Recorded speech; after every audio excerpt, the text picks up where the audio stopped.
Saudara kaum muslimin yang dimuliakan Allah Subhanahu wa taala, Nabi ketika itu ya, ketika kaum musyrikin ini mulai bergerak dari kota Makkah, maka beliau pun mendapatkan pengkhabaran dari paman beliau Abbas bin Abdul Muttalib.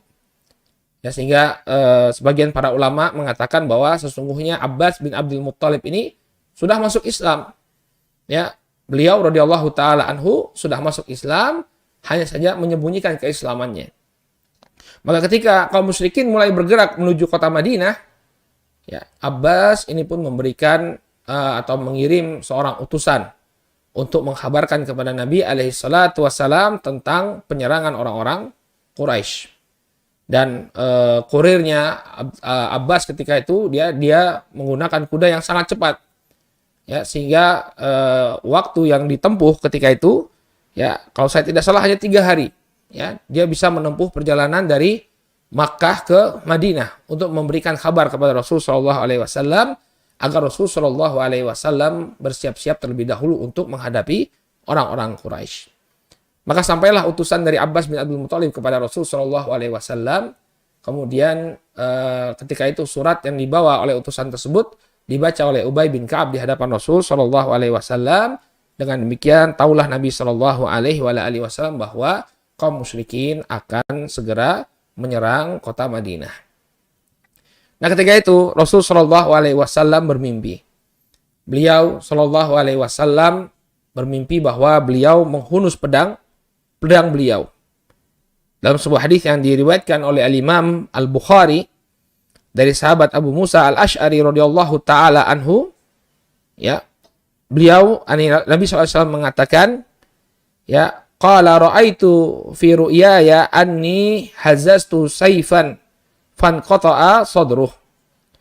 Aku melihat dalam mimpiku bahwa aku menghunus sebatang pedang. Kemudian pedang itu pun patah. Fa idza huwa ma usiba minal mu'minin yauma Uhud. Ya, ini sepertinya beliau sallallahu alaihi wasallam menceritakannya setelah terjadinya perang Uhud. Beliau menceritakannya setelah terjadinya perang Uhud. Jadi sebelum terjadinya perang Uhud, beliau bermimpi. Apa yang beliau lihat dalam mimpi tersebut? Bahwa pedang beliau patah. Lalu beliau di kemudian hari menafsirkan ini sebagai kekalahan yang menimpa, ya, kaum mukminin. Tsumma hazaztuhu ukhra fa'ada ahsana makan. Kemudian aku pun menghunus, ya, pedangku lagi dan pedangku itu menjadi baik.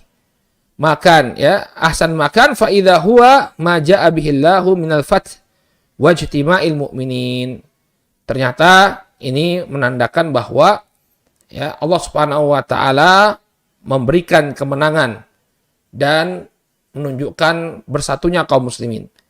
Jadi Nabi sallallahu alaihi wasallam ini melihat seolah-olah beliau melihat bagaimana terjadinya perang Uhud. Ya, di perang Uhud itu kaum muslimin sampai kalah, ya, ditandai dengan pedang beliau yang patah. Namun kemudian pedangnya menjadi bagus lagi.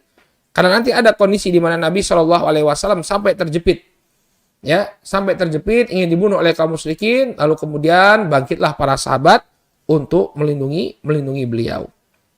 Ya. Qala wa ra'aitu fiha baqaran, dan aku melihat di dalam mimpiku, ya, ini seekor sapi. Wallahu khairun fa idahum al-mu'minun yauma Uhud.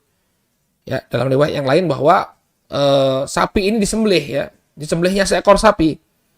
Maka kata beliau, ya, tafsiran dari sapi ini adalah kaum mukminin yang syahid di perang Uhud. Yang syahid di perang Uhud. Ya, jadi ini adalah mimpi dari Rasul Shallallahu Alaihi Wasallam tentang bagaimana terjadinya perang Uhud.